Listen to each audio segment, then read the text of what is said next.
Good morning সকলকে, কেমন আছো সবাই? আমি সুদীপ্তা। আমার নতুন আরও একটি ভিডিওতে তোমাদের সকলকেই স্বাগত রইল।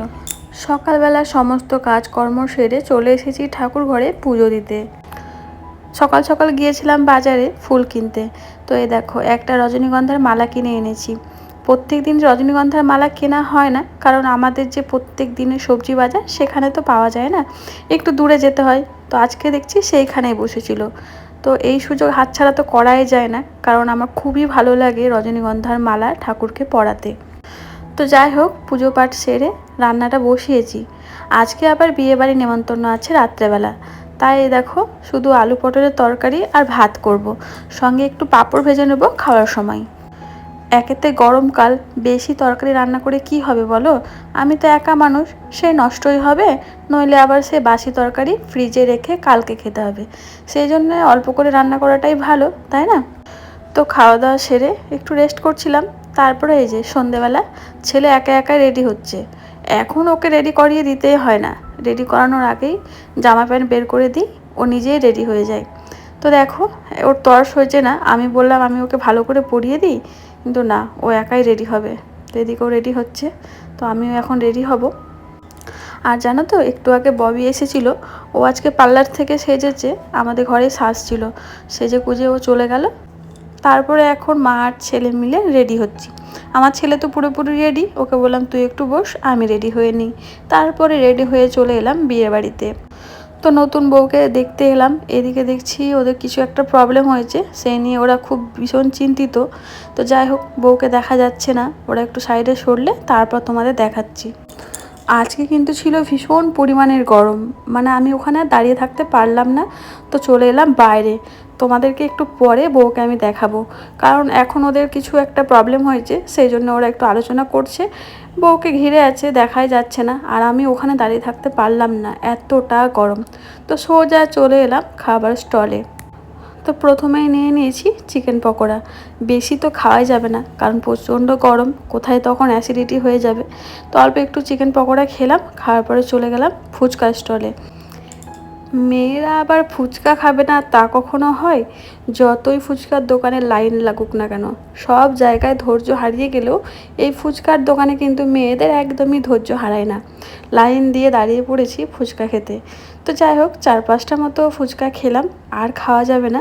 আর এই যে দেখা পেয়েছি ববির, অনেকক্ষণ ধরেই ওকে ডাকছিলাম, কিন্তু একটু ব্যস্ত থাকার কারণে আসতে পারিনি।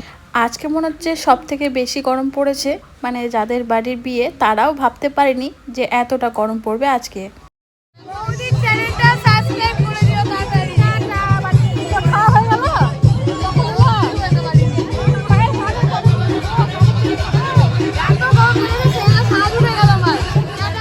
শুনতেই পেলে কেমন গরম, প্রত্যেকটা মানুষের মুখে এক কথা, প্রচণ্ড গরম, প্রচণ্ড গরম। মানে সেজেও কেউ শান্তি পাচ্ছে না, খেয়েও কেউ শান্তি পাচ্ছে না। অথচ এদেরকে দেখো, যতই গরম হোক না কেন, বিয়ে বাড়িতে একটু না নাচলে হয়, সেই জন্য সবাই মিলে শুরু করেছে একটু ডান্স করতে। এটা যদিও বিয়ে বাড়ি ছিল না, এটা ছিল ক্যাফে। তো এই ক্যাফের মধ্যেই কিন্তু বৌভাতের অনুষ্ঠানটা করা হয়েছিল, আর ক্যাফেটাকেও খুব সুন্দর করে সাজিয়েছিল। এই যে দেখতে পাচ্ছ, বাঁশের তৈরি করা। তো বিয়েবাড়িতে গিয়ে আমার একটা কাকুর সঙ্গে দেখা, তো কাকুর সঙ্গে কথা বলবো আর কি, কাকু দেখছি এদিক ওইদিক ঘুরছে। আমি ভাবছি কী হলো কাকুর আবার, জিজ্ঞেস করতেই বলে আমার ছেলেকে খুঁজে বেড়াচ্ছে। আর আমার ছেলে তো আমার পাত্তাই নেয় না, বিয়েবাড়িতে গিয়ে যদি দাদাকে পেয়ে যায় তাহলে তো কোনো কথাই নেই। তো দাদার সঙ্গে ঘোরাঘুরি করছে, আর দেখো আমরা এদিকে ঘাম মুছতে মুছতে অস্থির। আর জানো তো, এই প্রথমবার মনে হয় রেকর্ড, কোনো বিয়ে বাড়িতে গিয়ে আমরা একটাও ছবি তুলতে পারিনি। মানে এত গরম, ছবি তুলতেও ইচ্ছে করছিল না দাঁড়িয়ে, আর প্রচণ্ড গরম থাকার কারণে ঘেমেও যাচ্ছিলাম। তো যাই হোক, নতুন বউকে তোমাদের দেখালাম একটুখানি, তারপরে চলে এলাম খাবার টেবিলে। তো খাবারের মেনুতে কী কী ছিল দেখে নাও।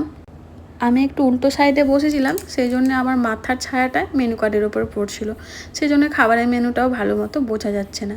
তবে খেতে খেতে তোমাদেরকে আমি অবশ্যই বলবো মেনুতে কি কি ছিল। তো এদিকে খাবার চলে এসেছে ববিদের টেবিলে, কিন্তু আমাদের টেবিলে এখনও আসেনি।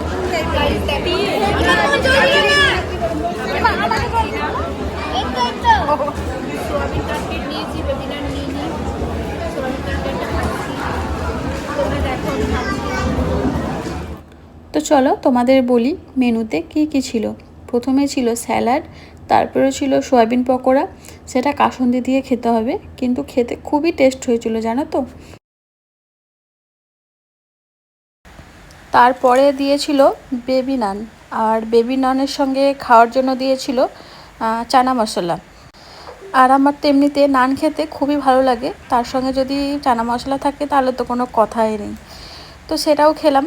তারপরে দিয়েছিল গরম গরম ফ্রাইড রাইস, আর ফ্রাইড রাইসের সঙ্গে দিয়েছিল চিকেন কষা। তো চিকেন কষা দিয়ে খেয়ে নিলাম। তারপরে দিয়েছিল হচ্ছে তোমার সাদা ভাত, তার সঙ্গে ছিল মাটন কষা। তো অল্প একটু চিকেন আর অল্প একটু মাটন নিয়েছিলাম। তো খাওয়া দাওয়া শেষ করে নিয়ে তারপরে একটা আইসক্রিম খেতে খেতে চলে এলাম বাইরে। তো চলো আজকের ভিডিওটি এই পর্যন্তই, দেখা হবে নেক্সট ভিডিওতে। সবাই খুব ভালো থেকো, টাটা।